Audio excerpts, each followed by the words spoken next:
course, a great honor to be here. So I want to begin by saying two things about Peter. The first is that he's always been incredibly supportive and enthusiastic when I've talked to him about my own work. And I think we all appreciate how meaningful that can be. The second is that Peter has incredibly good taste. I don't just mean that with respect to the last comment, but I've learned a lot of great mathematics because Peter told me, oh, this paper X by X is really good. You should have a look.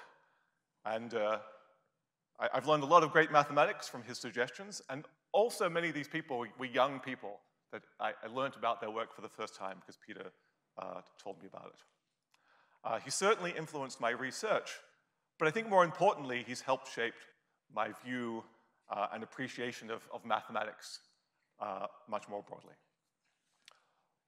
Okay, so I'd like to talk today about the arithmetic of some Dirichlet L values.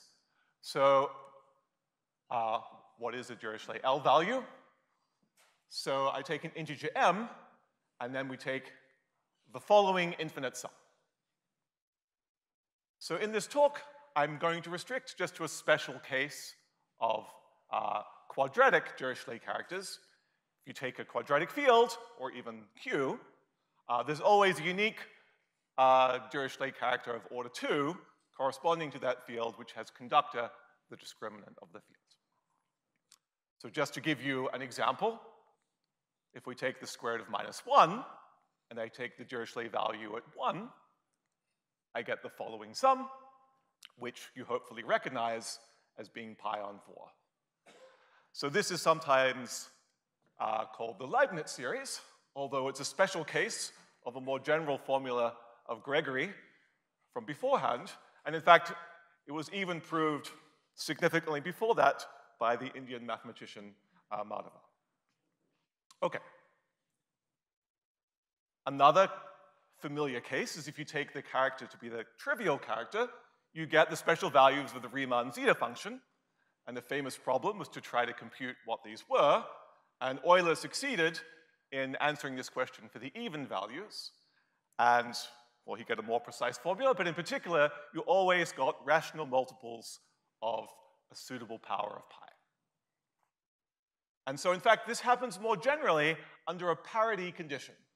So if you take an even character, and m is even, or if you take an odd character and m is odd, then the value is always a multiple of a suitable power of pi times the square root of the discriminant times a rational number. So both Euler's example and the Leibniz formula are special cases of this.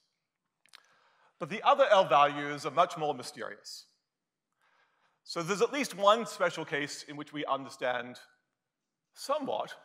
So in the opposite parity case, when m is equal to 1, then more or less by Dirichlet, you can evaluate it in terms of the logarithm of an algebraic number, which you could write somewhat more explicitly, but just to leave it like this.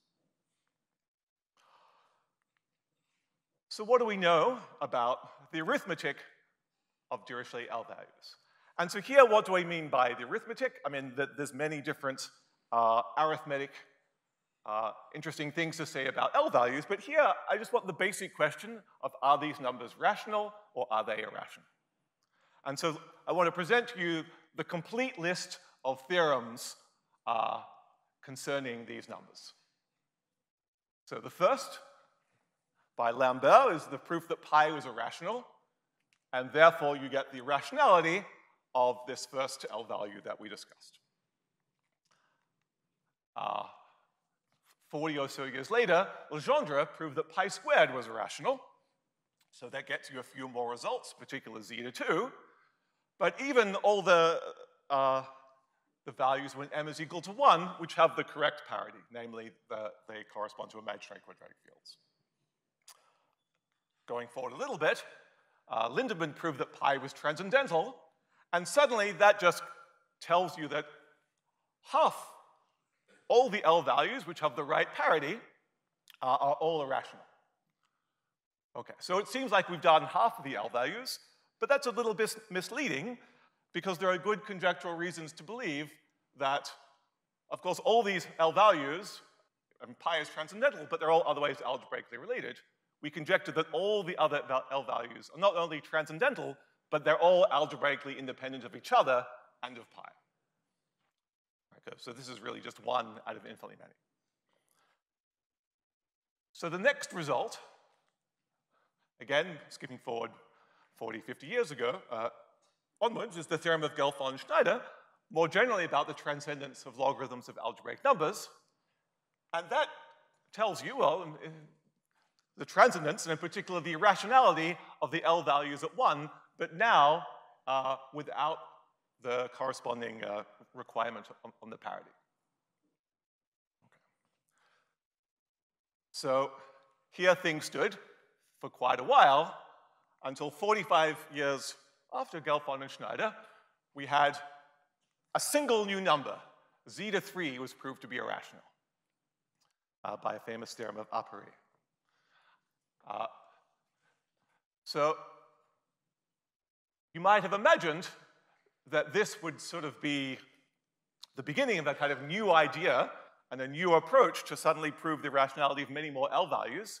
But in fact, in the intervening 45 years, not a single L value has been proven to be irrational on this list, even though there's certainly some important results, for example, of Boll, Riverol, and Zudelin, to show that at least some of them, but out of some subset of these higher zeta values, infinitely many were irrational, but you weren't able to identify any specific one.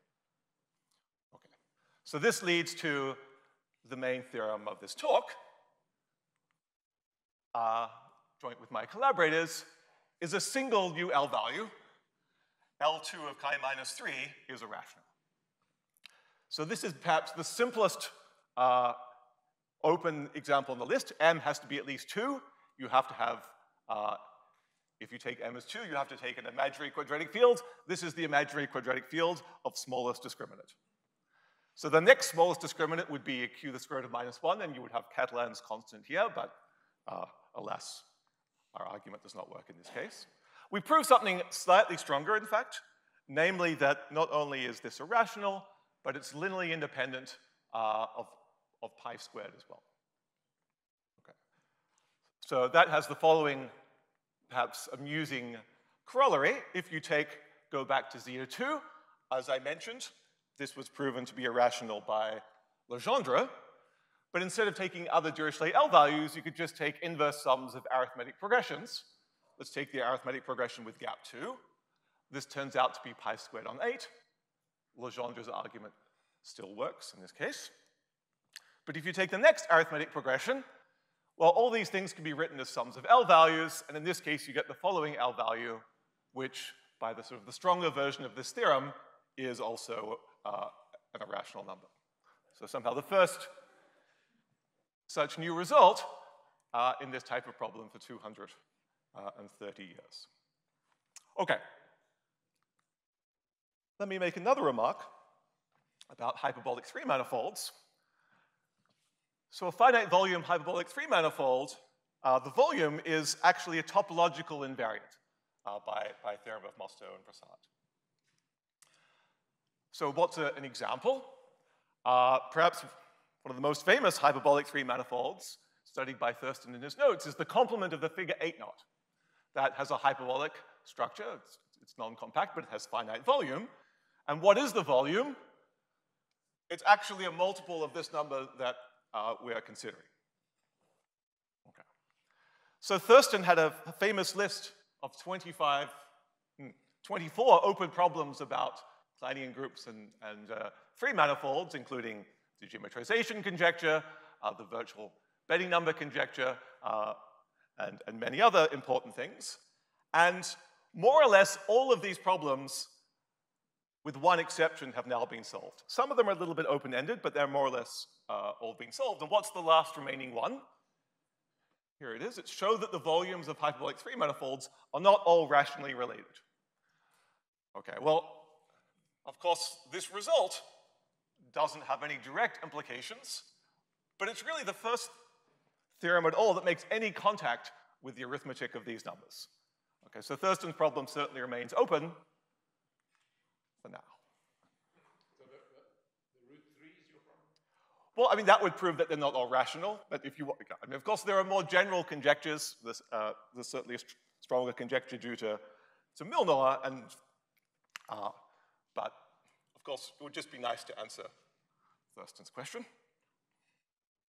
Okay, so what I need to explain is, on the first hand, how did Apery prove that zeta 3 was irrational? But then, why has his proof not been generalized into intervening 45 years? And what do we do to get around that? So there's different ways of presenting Apery's proof. Some are kind of more mysterious than others. So Apery began by writing down some out of the blue, as it were, sequences of integers, of rational numbers, an and bn. And the kind of short version of his argument is that these numbers and their ratios, which are rational numbers, they converge to zeta 3, and they converge sufficiently quickly to imply that zeta 3 is irrational. I will explain that a little bit more soon. So I think the point of view of understanding what Apery is really doing, I mean, it's always a little bit hard to say what is really going on, but Fritz Berger's reinterpreted this argument in terms of Siegel's G functions, which I think is really the more fundamental way of thinking about it, and that's kind of the way I'm going to discuss it here. So another thing that Apery proved that's completely mysterious from the actual explicit formulas is that these an and bn satisfy this very complicated looking recurrence relation. Okay. So suppose we actually just started from the recurrence relation and forgot the explicit formulas. And maybe we gave some initial values. Well, then you would certainly develop these generating functions. And just from the recurrence relation, it would be very easy to see that both A and B satisfy an ordinary differential equation of order 3, which we could write down explicitly. It's kind of equivalent to this recurrence relation. And it turns out that this differential equation has some singular points at 0, at infinity, and at 2 further points, one that's very close to 0 and one that's very far away from 0. Okay, so here's the singularity root 2 minus 1, 4, and here's another singularity. So if you take a holomorphic function, it will always converge at least up to the point of its first singularity. So these A and B, which are certainly holomorphic around 0, just because they satisfy this differential equation, they automatically will be holomorphic on this ball of some small radius. But you can also take this explicit differential equation and analyze it in the neighborhood of this singular point. And even though it doesn't have a full set of holomorphic solutions, you can see that it has holomorphic solutions of codimension 1. And so what that means is if you take any two holomorphic functions, some linear combination of them will then be holomorphic at this point. And then once it's holomorphic there, it will automatically converge on this much larger radius. So for completely formal reasons, we know that some linear combination of these A and B will overconverge to this next singularity. Okay, so now let's summarize what are the ingredients necessary in Apery's proof. So the first is that the linear combination that you need to get overconvergence involves this constant zeta 3. Right, so it's elementary to prove that at least for some constant this will be true. And the second statement is that these coefficients have good integrality properties. Now, Apery's explicit formula for an, it was obvious that it was an integer, but if you wrote down the differential equation, it's completely non-obvious that it's an integer, and that's maybe the point of view that we're going to take. Okay, once we have these two statements, then in fact the proof is really just a two-line proof from here on. You can normalize them so that they are integers, so multiply an and bn, so you get integers. And then I take this integer, pn, minus zeta 3 times qn. So if zeta 3 is rational, but pn and qn are integers, well, if you put the left-hand side on a common denominator, that common denominator is only the denominator of zeta 3. So that means this left-hand side, as long as it's non-zero, is always strictly bounded away from 0. But on the other hand, what do we know? Well, by the fact it has big radius of convergence, we get that it has this exponential decay, at least after we also account for the scaling factor that we included here. And so now we just have to analyze these two terms. So by prime number theorem, the first is exponential, that the bottom is exponential, and then you have to just check these exponentials, and it converges to 0. So the conclusion is this left-hand side, if zeta 3 was rational, has to be 0 for sufficiently large n. But we have this function px to begin with. It satisfies the differential equation, and you can check that it's just not a polynomial. So that's the proof. Okay. So how do we generalize this? Well, there are three things we need to understand in order to generalize these points. So the first is, why did these an and bn have such nice small denominators? The second is, why was it zeta 3 that turned up in this overconvergence? And 3 is, why is 33 bigger than 20? Okay. So in fact, this third point is really the most mysterious. And I will now explain 1 and 2. Okay. So let's just suppose we started writing down a random differential equation and started looking at the coefficients. So here's a random differential equation. Is y prime is equal to y. If you start to look at the power series development of the solution to this equation, you will observe that it has very bad denominators. In fact, denominators of size approximately n factorial. And that's the generic behavior for any such differential equation with coefficients that are polynomials. So there's something special about this differential equation that Apery considered. And so the first question is to identify what is special about that.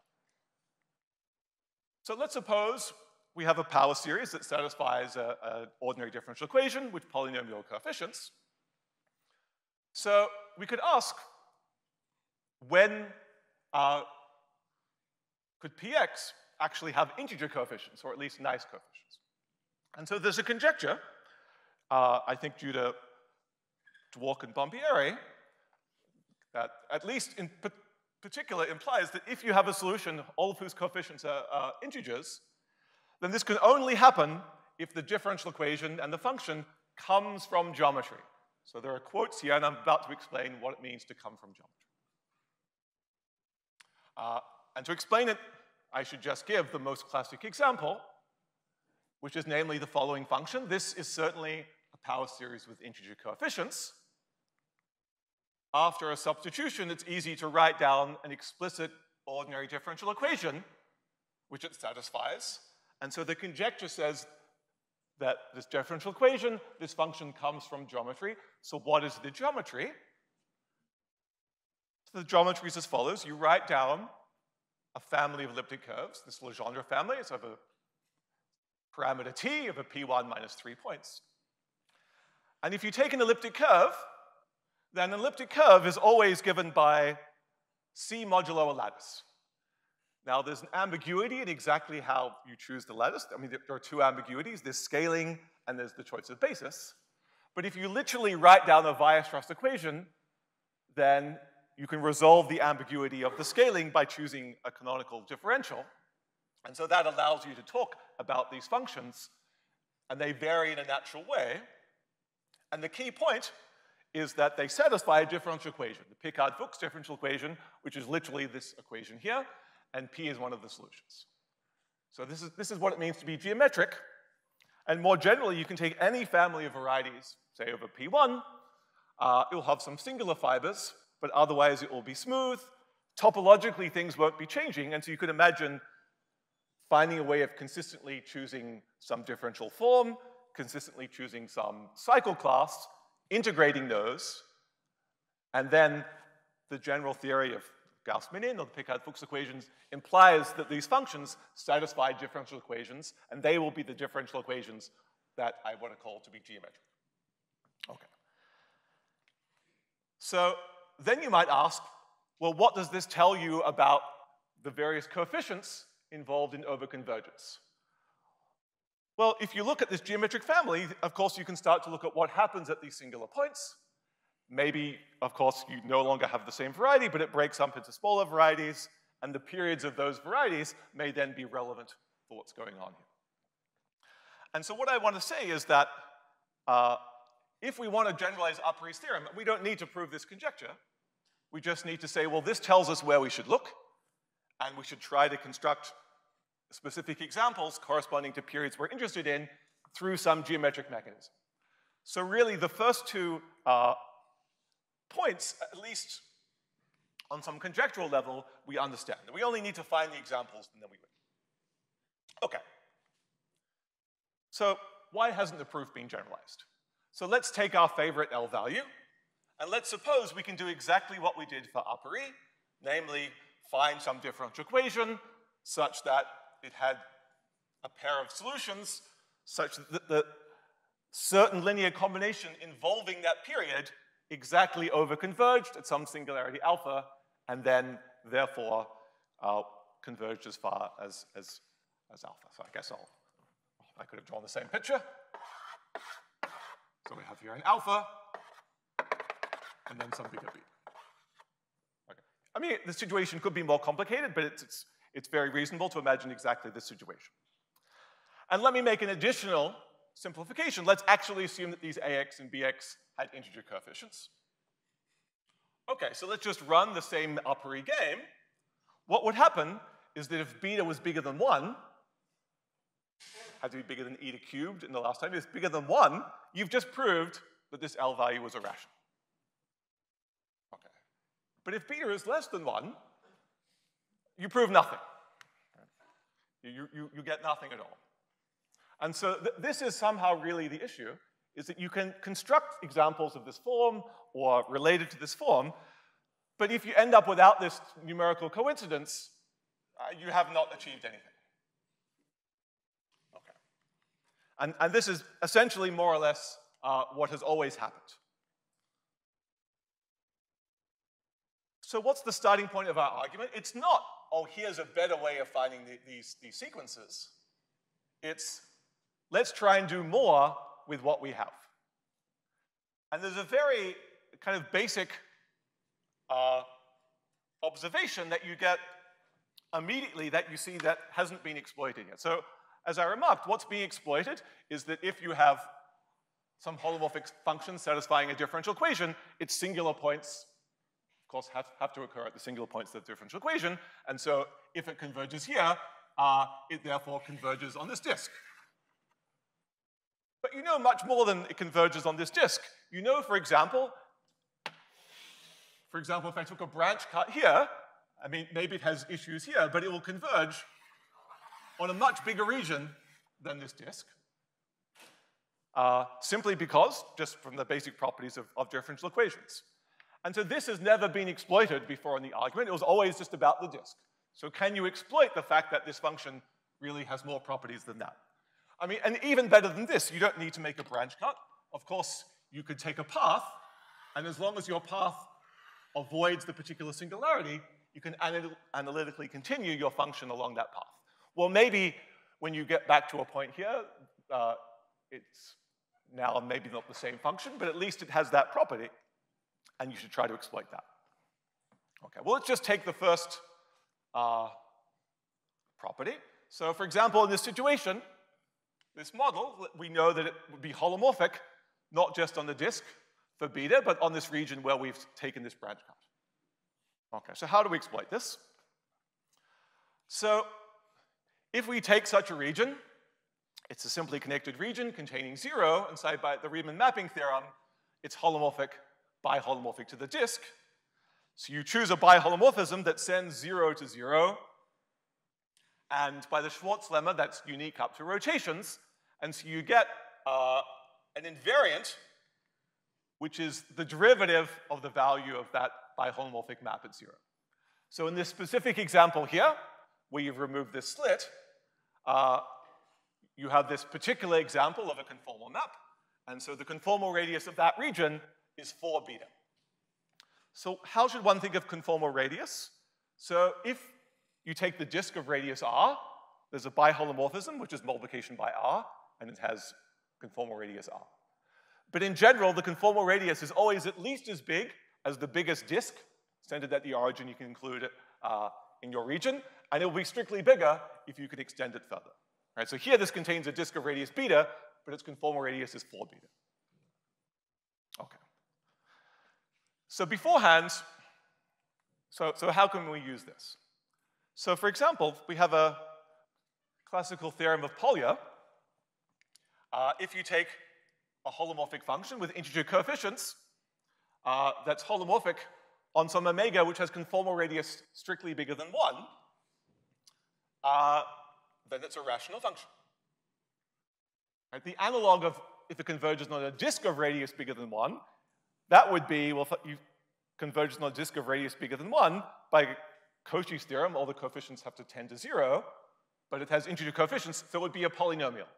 So the conclusion's not that it's a polynomial, but it's a rational function.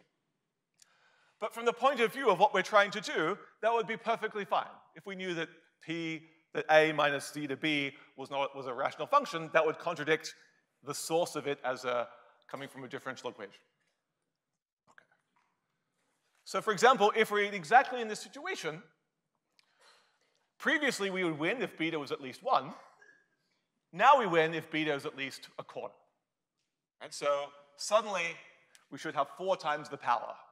And we should go and rush and prove that things are rational. But we shouldn't stop there. So Polya's theorem is that this is best possible. For example, if beta was equal to a quarter, an example of a function is 1 minus 4x is the sum 2n choose n. So that's not a rational function.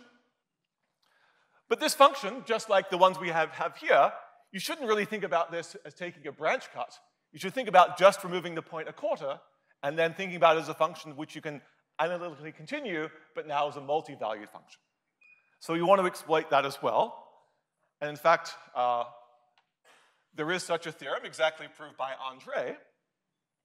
So the statement of this theorem, it looks kind of similar. So what's the difference here to Polya? So in the case of Polya, you would insist that your map from the disk to your region would be a biholomorphism. Okay? But here you just simply insist, right? If you have a biholomorphism and then you pull it back and it's holomorphic on that region, it'll still be holomorphic. But here you allow your map to kind of exploit this extra property. And again, the assumption is similar, that if this derivative at 0 is strictly bigger than 1, then the conclusion is that you get an algebraic function. Okay, so in particular, that applies to this example here of 1 on the square root of 1 minus 4x. It's not so hard to find an appropriate map. So how much further can you push this type of example using André's theorem? So let's maybe ignore this point alpha, and let's just suppose we think about something with only a singularity at maybe at 0 and infinity and at beta. And we allow our function to sort of analytically continue on all paths starting at 0, where we avoid this single point here, beta.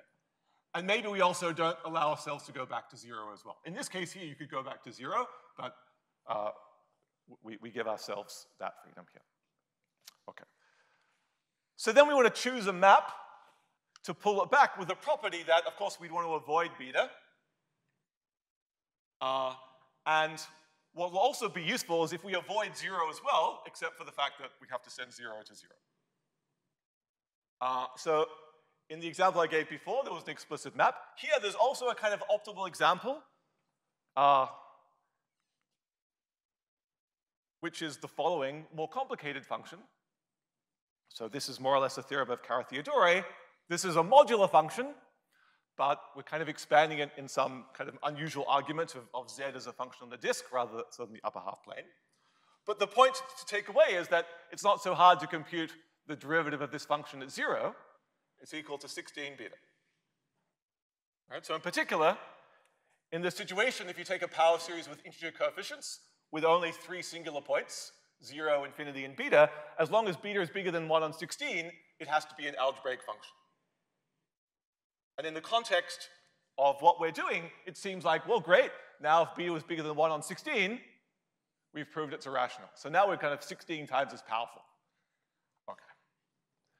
So, and I should say 16 is also kind of optimal. There's another function that we wrote down before, which looks kind of similar, corresponding to this thing here, and that has a singularities at 0, 1, and 16, and infinity, and it's not an algebraic function. Okay. But still, great. So we're 16 times as good. So why do we not somehow get a whole bunch of irrationality results? And the problem is that we can't use these theorems because they require that AX and BX are power series with integer coefficients. I kind of made that as a simplification, but the point is in practice, it's just not true that this happens. In Apery's example, one of them did have integer coefficients, but the other did not. Okay. So that's a problem. All right. So there are modifications of these theorems which allow denominators. For example, you could think about the radius of convergence at all these primes p, and then what you would want is something like the conformal, this derivative, times the product of these radius of convergence. So those are all bigger than 1. But for these theorems, it has to be the case that your coefficients only have denominators at finitely many primes. So I want to give a few hints on how to prove Andre's theorem. So how do you prove something's algebraic? Well, you want to prove it's algebraic of some degree. So you just choose polynomials such that this sum vanishes. All right. So how could we try to do that? So, well, to make it vanish, you could just make it try to vanish to high order. So I could just choose m is equal to something less than 10, the polynomials to have degree less than 100, and so then I have 1,000 free variables, and I could certainly choose to make it vanish to order 1,000. Okay. So what I then do is I then try to look at the leading term. I mean, if there's no leading term, it's 0 and I have 1. And then I need to try to study this leading term in 2 ways. So first, if it's non-zero and it's an integer, it's at least 1. On the other hand, I also want to kind of, so that's the sort of the arithmetic input. Then I want to use some analytic input, assuming this derivative is strictly bigger than 1, by trying to estimate this using the Cauchy bound, and then to show that this is less than 1. So explicitly, what does Cauchy's theorem tell us? It gives us an integral of this form, and you can see here that the assumption that this derivative term is bigger than 1 means that if you can make m big enough, that the leading thing here is small. Okay, this is kind of ridiculous in some sense because when you do this, if you want to make m bigger, you have to choose these auxiliary CIs, and they're clearly going to affect the size of f, and therefore going to cause problems in your integral. And in fact, if you've ever taught linear algebra and wrote down a random 4x4 matrix with integer coefficients, and then tried to take the inverse, you'll realize that you can get combinatorial explosion, and that these coefficients of CI could be terribly big. But there's a standard solution to this problem, which is instead of taking these 1,000 coefficients and trying to make f vanish to order 1,000, you merely insist that it vanishes to order 500, where 500 is some fraction of 1,000. And then you have a system where you have many more equations, many fewer equations than the unknown, and Siegel's theorem, exactly in the situation, guarantees the existence of solutions that don't grow reasonably quickly. And so then you're playing a game with Siegel's theorem. We make various optimal choices, and then hopefully in the limit get some contradictions. That's basically the idea. Siegel's lemma, yes. The best theorems are lemmas. Okay. So let me go back to denominators. So here in this Andre's theorem, you are fine if you're in this situation, but if only finitely many primes appeared in the denominator. But once you allow infinitely many primes, things certainly go wrong. And really a good example to keep in mind is the following function here. This is the logarithm. So this is certainly defined in this situation where I have 0, 1, and infinity. Right? So here, this quantity, I mean, this is very easy to compute. Here, the radius of convergence for each prime is equal to 1. So this quantity is somehow 16 in the optimal case, and 16 is certainly bigger than 1. But this is not an algebraic function. Okay. So really things have gone wrong, and so the question is what is going on? So what do we have to do? Well, we have to go back and look in the Apery example and say, well, what type of denominators do we actually have to deal with? So in Apery, we had something where you had to multiply by the lowest common multiple of the integers from 1 up to n cubed. And generally, that's more or less what you expect to only have to deal with. Everything, at least after maybe some scaling, will all be of this form. This is at least conjecturally what you'd expect to get from your differential equations coming from geometry. So you only need to consider things of this form. All right, so we can fix M, and then we can ask, well, can we classify all such functions? At least which analytically continue in some large enough region measured, for example, by some sort of complex analysis measure of this form. I mean, the kind of most basic question here is, for example, can you write down all the functions which are holomorphic at 0, converge on the disk, and analytically continue on all paths that just avoid 0 and 1? And moreover, their denominators are at most the lowest common multiple of 1 up to n. Right, so one example, of course, is 1, but the other example is the logarithm. So you could ask, well, are there any other such functions? Okay, well, of course, you can multiply the logarithm by a power of x, and so really the right way of measuring it is to take the vector space, the qx vector space of such functions, and to ask, can you identify everything in this space? Okay. If you think about the proof of Andre's proof, the problem is you took px and you started taking its powers. And of course, that's going to be, if you take something with integral coefficients and take its powers, this has integer coefficients. If you take the logarithm and you start taking its powers, its denominators get worse and worse. Okay, so that's kind of clearly how the proof is going to fail. Okay, so how do we fix this? Well, instead of taking the powers of a function, there's an operation on power series which is much nicer and kind of preserves the property of having reasonable denominators, and that's taking its derivatives. So instead of taking this function and taking all its powers, you just take the function and take all its derivatives. And then the hope is that by an argument similar to Andre's theorem, you can prove that the vector space generated by these functions and all their derivatives is finite dimensional. Okay, if you take a function and its powers and say you get a finite dimensional vector space over qx, that's the claim that px is algebraic. If you take its derivatives, it's the claim that it's a holonomic function, which is to say that it satisfies a differential equation, ordinary differential equation with coefficients that are polynomials. Okay. So this is something one might hope to do. Okay, so this is great. But now you go back to what Apery is doing. So what Apery is doing here, he had a function that converged this far, and you were fine as long as your function was not a polynomial. But you knew it wasn't a polynomial because you could see that from the differential equation. If you could use Polya's theorem, again, you'd be fine as long as you could prove it wasn't a rational function. And you can do that by using its source as coming from a differential equation. If you could use Andre's theorem, you'd win as long as you could prove it was not an algebraic function.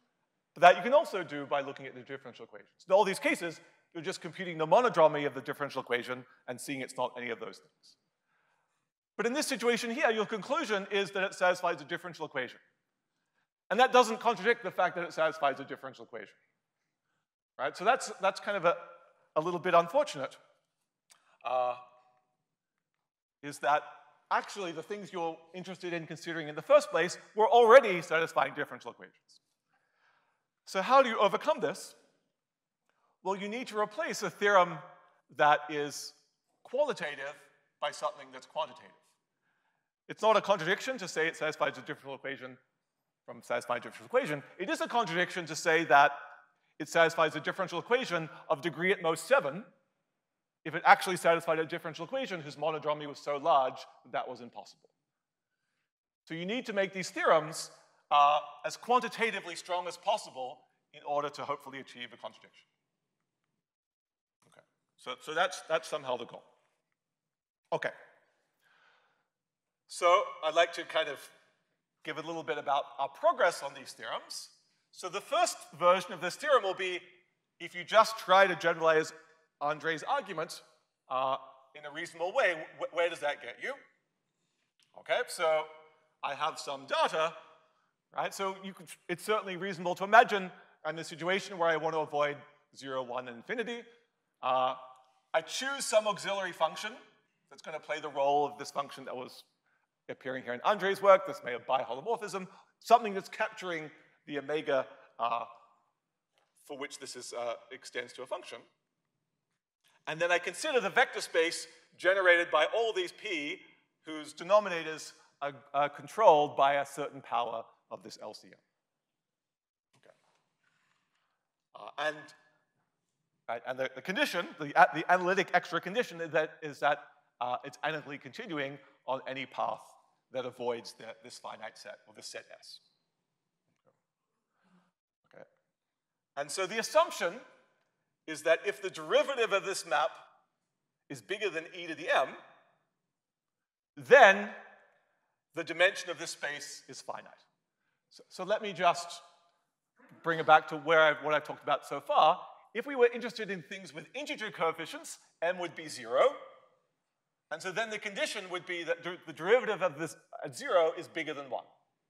So to connect it with theorems we've had so far, that sort of the fact that derivative is bigger than 1 is being replaced by the derivative is bigger than something that is influencing the denominator. And so here, this gives you the qualitative version. I mean, it's quantitative version, but at least it gives you the qualitative version here. So in this example here with a logarithm, right, the key point here would be that 16 is bigger than e. And so that would tell you that functions on p1 minus 3 points, whose denominators are at most the LCM of 1 up to n, is a finite dimensional space. Now the problem is if you try to use this to actually get an actual number, you'll get a bound like the dimension is at most 50. And you'd like to say maybe the only such functions are generated by 1 in the logarithm. And in practice, if you want to prove irrationality, right, this Apery situation, the differential equation had degree 4, like you really need to have bounds which are close to optimal. So there are two kind of extensions of this theorem. So I'm going to kind of magically switch all the text on this page. So let me kind of tell you what the change is from here, the first page to the second, is that in the main term, a maximum has been replaced by an average. Okay. And then this is in fact much better. And there's even a certain sense in which it's asymptotically really quite good. And we use this in our proof of the unbounded denominators conjecture. But it's still not good enough in kind of small scales to actually get the irrationality results that we would want. So we needed a third improvement, which is now again a little bit hard to maybe understand, but the numerator has changed. The denominator, here this m is measuring how bad the denominators are, and here I replaced m by m flat. So m flat is, in the best case scenario, a little bit less than m.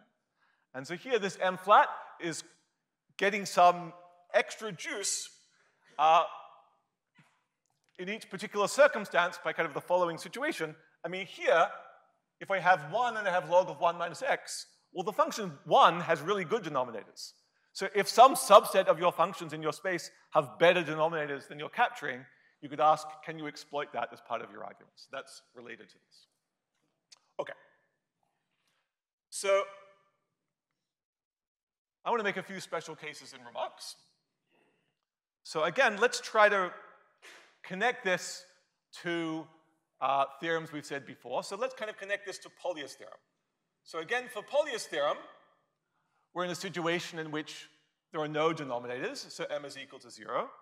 And we're in a situation where we're just taking a biholomorphism from the disk to another region. So the map is univalent. It's one-to-one. It's biholomorphism. So that, what do we get in those two situations? So Pauli should tell us that Px should be in Qx. So that should say that this vector space should have dimension 1. Okay, so what does our formula say? I mean, if our formula gives a number less than 2, it will imply it's one-dimensional.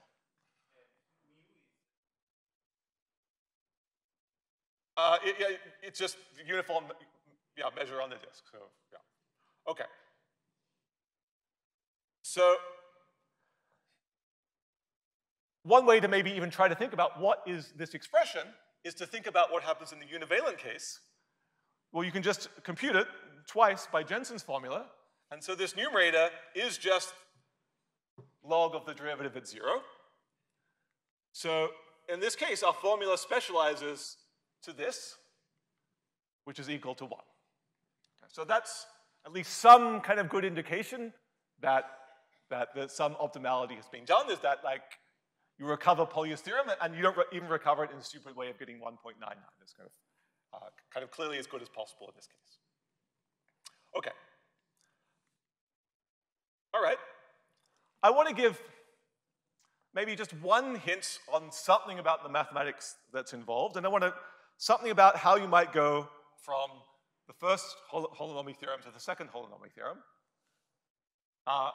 And so the idea is, so in Andre's argument, you have things all in one variable. The idea is to introduce auxiliary parameters in many variables. And so what happens is in your Cauchy bound, when you're Cauchy bound, you originally had to control something like this integral, but you replace having to control this integral by now some higher dimensional integral with some other auxiliary function in many variables. And for example, one particular choice you could make in this high dimensional case is something that just split into all the one-dimensional cases. And then really you replace this integral here on the left, and I've kind of scaled them so that they're the right things that you should compare. You need to compare this integral on the left by this integral on the right with these two things. And so I kind of want to explain why this integral on the right is much smaller than the integral on the left. So what's the point? If you have more and more variables, x1 up to xn, where n is getting arbitrarily large, and you're integrating now over this big polydisk, you get a phenomena which is you get essentially concentration of measure. All your parameters are essentially uniformly distributed on the disk. And so that when you start to look at this integral on the right, the huge bulk of it is really coming from the part where these points are equidistributed. And then, of course, if you try to estimate the left-hand side, you end up having to take a maximum. But if you have something that's going in some equidistributed way where these xi's are changing, you can replace a maximum by an average. All right. You might object to this. So this is why the left-hand side is maximum, the right-hand side. So I've explained why the right-hand side is much smaller. And you might object to this by separation of variables. Yes? So that integral on the right, does it... I think you're saying your objection is that these are equal. Yeah. So that's a kind of objection to the argument that the right-hand side is much smaller. And of course, what is the point? Of course, you have concentration of measure, but there are still some points of very tiny measure where all the xi's are concentrating, and they could, of course, be contributing a huge amount to the integral. And so what's the solution? Well, the solution here is, in these higher parameter cases, in this auxiliary f, you don't need to choose it to be totally split. And you can modify it by including some suitable power of the van der Waals determinant, where you kind of have to choose it appropriately in the usual way of maximizing things. And that van der Waals determinant is exactly going to kill off these parts of small measure that are causing you problems in the integral and allow you to replace it, to make that argument that I said before make sense. Okay. So, I mean, this we already had in 2021. I should say the improvement from the second version to the third version is more of an arithmetic nature. maybe for reasons of time, I'll leave it in that mysterious comment, just as that.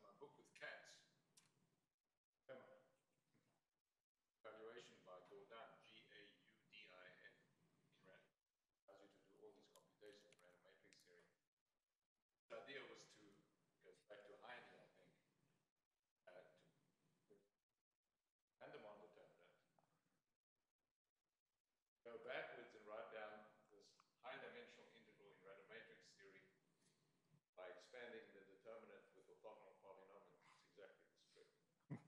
So if there's an identity and you go backwards. So I think that you guys just came up with this. Do you have any more comments about it? I mean, we have three proofs of this statement. This was a high-dimensional version. We have a one-dimensional version, one using never-linear theory, and another one-dimensional version using something else. The referee said, why do you have three proofs? Get rid of some of them. We never could, which is a terrible, I mean, like, you never know which proof is best, because in the next version, like, maybe one version was better than the other. Like, do you need high-dimensional methods or not? And, yeah. So, I mean, one thing to remark, I'll give a hint about where some arithmetic might come in, is that when you start, say, looking at things in high dimension, and you start having different things, it's not kind of clear what the lowest term might be, right? And then so you have some space of lower terms, and then you can have some ordering, but it might not be that that ordering is optimal for kind of maximizing things. But once you have a qualitative statement that says that you're in a finite dimensional space, you start to know that the functions you have are actually G functions. And then you can start to understand what cancellations occur with G functions by using more classical theorems like Shivlovsky. And so there's kind of another step that's more arithmetic in nature. Okay. All right, let's talk about some theorems. So let's go to this case here of P1 minus 3 points. And suppose that it really analytically continues here, and let's suppose that the denominator is at most just the lowest common denominator of 1 up to n. So it includes 1, it includes the logarithm. I mentioned before that we got some bound on the space of dimension at most 50. But with this improved holonomial bound, you really get the dimension is at most 2. So in particular, all such things are linear combinations, QX linear combinations of 1 and the logarithm. And that's maybe an arithmetic characterization of the logarithm. In fact, this is even true under the weaker condition where you even just remove a whole branch cut from 1 to infinity. Okay. What about where you allow denominators of the form 1 up to n, lowest common denominator squared? Here, the bound you get is equal to 9. So you might ask, well, what kind of functions do you have? So we have the function 1, and we also have the function log of 1 minus x. But another function you have is log of 1 minus x squared. You square it, of course, you start to get 1 on a's times 1 on b's, but that's exactly fine if you multiply by the lowest common multiple of 1 up to n squared. You don't have log of 1 minus x cubed. The denominator type of that starts seeing primes occur, primes less than n on 3 can occur 3 times, in some ranges can occur more often than is captured by the LCM. But there are other functions that are here. Another function is the die logarithm. This is actually the first function that actually has a singularity at 0 again when you do a loop. And so for a long time, in fact, we conjectured that this was the complete list of functions, and we did try to prove this for a long time, until maybe in November last year, we found the following function that is also in this list. This is how we found it, but it can perhaps more reasonably be written in this form, in which it's certainly not obvious that the denominators have the right shape, but it's at least fairly clear that the singularities are at the right places. Okay. Now we conjecture that this is the complete list. Okay. So I should say, like, yeah, again, you might complain, all right, your bound is down to 9, but you have 5 functions, you're still far away, and yes, so there's still a kind of gap improving the optimal thing, but this can still be useful. And to explain why it's useful, I want to give the following theorem, which is going to be true. It's true because the theorem says assume the following, and the following is not true. So anything I say from this point onwards will be true. But it gives some suggestion of what's going on. So let's suppose we assume that there's some relationship. Then what we do is we produce 5 more functions in this space that are linearly independent. We had 5 functions. It had dimension at most 9. We found 5 more, and that's the contradiction. Right? So you can see here it's useful to have this bound, not that it's finite, not that it's less than 200, but it's strictly less than 10. Okay, so that's kind of an idea of the proof. You could ask, well, like, what is the source of your functions that are associated to this? And some other point is that we didn't have to go and discover them. They already existed easily in the literature beforehand, so I'll just tell you a little bit about the geometry of where this come from. It's sort of the most basic geometric situation at all, just like in this Legendre family. The Legendre family is elliptic curves over x2. This is just elliptic curves over some other modular curve. All right, there's some kind of stacky issues, but this is not really a problem. And certainly this particular family has been considered many times before. I mean, one thing that Zagier did after Apery's proof was search for other sequences that had the same flavor. And he did a huge search, and found an incredibly small number of such sequences. But he in particular found this one, and it occurred already in the literature. You can even write it down explicitly if you want. And the point is, in Zagier's paper, when he remarks about these sequences and he looks at their convergence, and he says, well, of course, but they don't converge sufficiently quickly to prove their rationality, exactly because that was in the Apery form of the argument. Right? So maybe to kind of summarize, if you were to try to prove the irrationality using Apery's argument, you would need that 1 was bigger than e squared. Okay.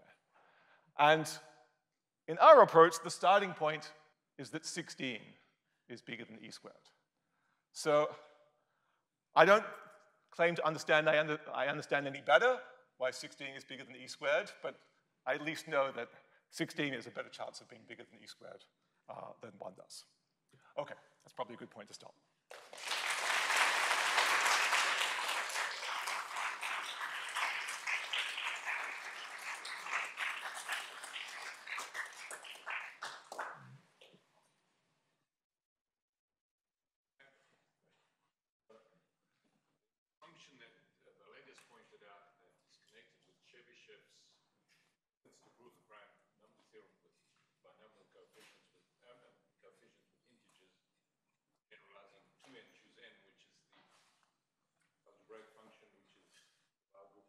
Yes.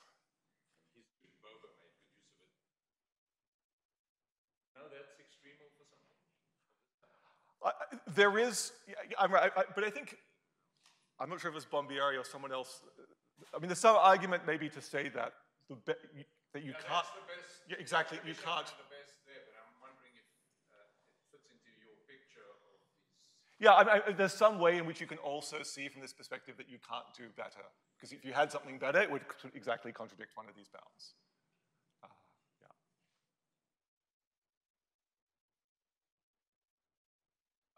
Irrationality results by this method? I mean, right, so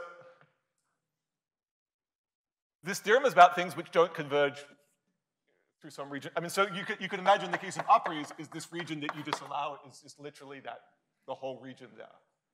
And yes, you can recover the stupid case of that thing as a special case. Well, yeah, sorry, I don't mean stupid case. I mean like the pi is irrational, and like L1 chi is irrational. I mean, some you cannot clearly deduce from this that, for example, pi is transcendental. Right? I mean, there's a kind of dichotomy between e functions and G functions, where you know what they are, but if you don't, then that E functions somehow much easier to understand, and the note that, like the Lindemann-Weierstrass theorem, there's a much better theory of transcendence in this kind of situation here. And the whole G functions picture is kind of a really poor state. I mean, there's many more things I could say about that, but I mean, the hope is to maybe, I mean, the kind of dream is to take the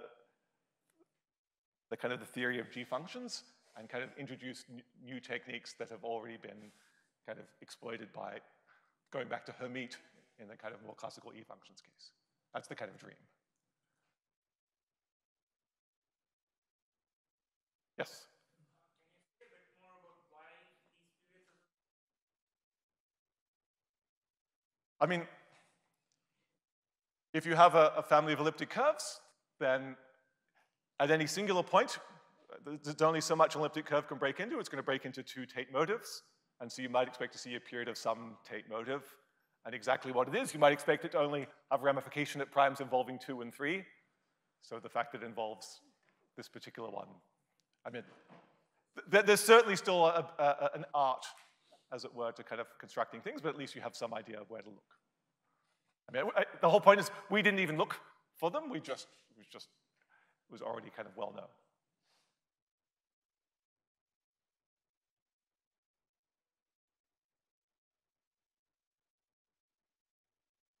Yeah, I mean, can we turn off the recording? I mean, I would hope it wouldn't be 45 years until the next example is proven. Yep, I'll put it that way. More or less? Depends if it's by me or not.